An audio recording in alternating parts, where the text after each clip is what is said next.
बन चुका है, कितनी जीत का मार्जिन है? बड़ी जीत से 10 के 10 कमल के फूल खिलेंगे।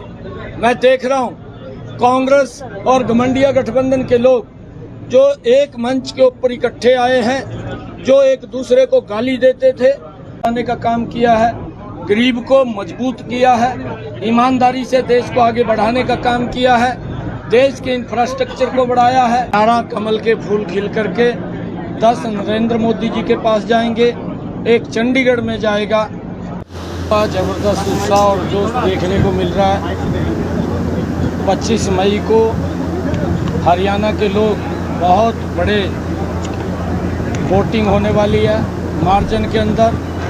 4 जून को जब रिजल्ट आएगा 10 की 10 लोकसभा की सीटें और एक विधानसभा की सीट, 11 कमल के फूल खिल करके 10 नरेंद्र मोदी जी के पास जाएंगे, एक चंडीगढ़ में जाएगा और 10 के 10 कमल के फूल खिल करके मोदी जी को तीसरी बार इस देश का प्रधानमंत्री बनाने का काम हरियाणा के लोग अहम भूमिका उसमें अदा करेंगे।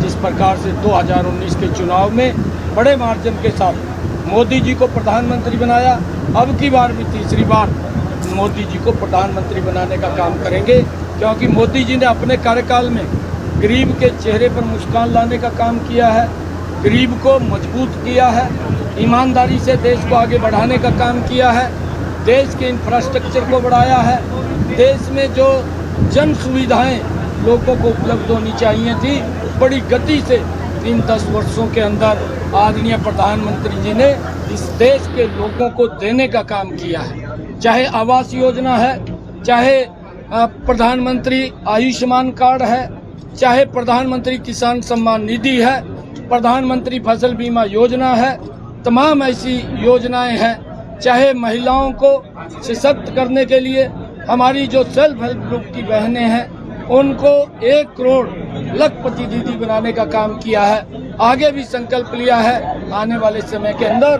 3 करोड़ बहनों को लखपति दीदी बनाने का काम हमारी सरकार करेगी और उसका परिणाम है आज हर वर्ग नरेंद्र मोदी जी के साथ खड़ा है।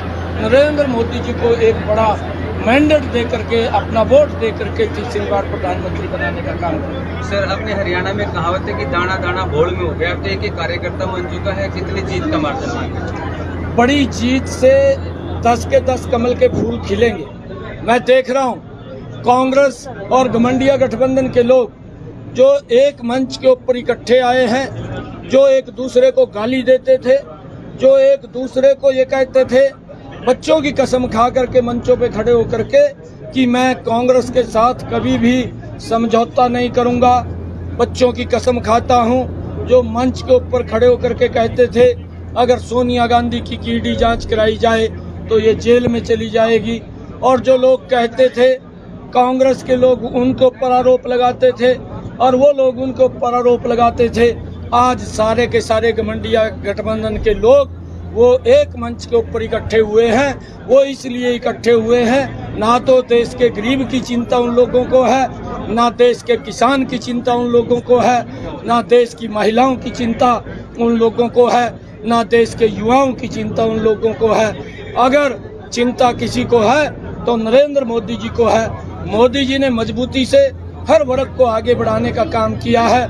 इनका एक हेतु है कि हमने भ्रष्टाचारियों को बचाना है और इस कारण से ये सब लोग इकट्ठे हुए हैं। परिवार को बचाना है, नरेंद्र मोदी जी लगे हुए हैं इस देश को बचाना। सर, पूर्व मुख्यमंत्री भूपेंद्र सिंह हुड्डा ने कहा कि ये विधानसभा का सेमीफाइनल है, जेपी को जिताओ तो हरियाणा में कांग्रेस की सरकार बना दूंगा। देखिए, ये जेपी ऐसा व्यक्ति है जो धुएं के अंदर रजई को बना देता है, धुएं के अंदर रजई को बनाने वाला व्यक्ति है कुछ नहीं है। ये भी क्योंकि जिस प्रकार से कांग्रेस की नीति है, कांग्रेस की नीयत है और कांग्रेस का नेतृत्व है, ना तो कांग्रेस की नीयत ठीक है, ना कांग्रेस की नीति ठीक है, ना कांग्रेस का नेतृत्व का पता है कौन नेतृत्व कर रहा है। ये तो धुएं के अंदर रजाई बनाते हुए घूम रहे हैं और इसको देख रहे हैं लोग। उसके बाद अगर हाथ मारेंगे तो कुछ मिलने वाला नहीं है।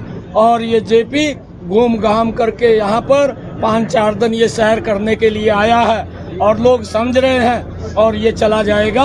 ये कैथल में भी था, कैथल से यहाँ आ गया, यहाँ से फिर इसको यहाँ के लोग कहीं और भेजने का काम सेंटर करें। सेक्टर में हरियाणा के अंदर प्रधानमंत्री जी की रैली का कोई समय निश्चित किया गया हरियाणा का? हाँ, आदरणीय प्रधानमंत्री जी हरियाणा के अंदर उनका दौरा रहेगा।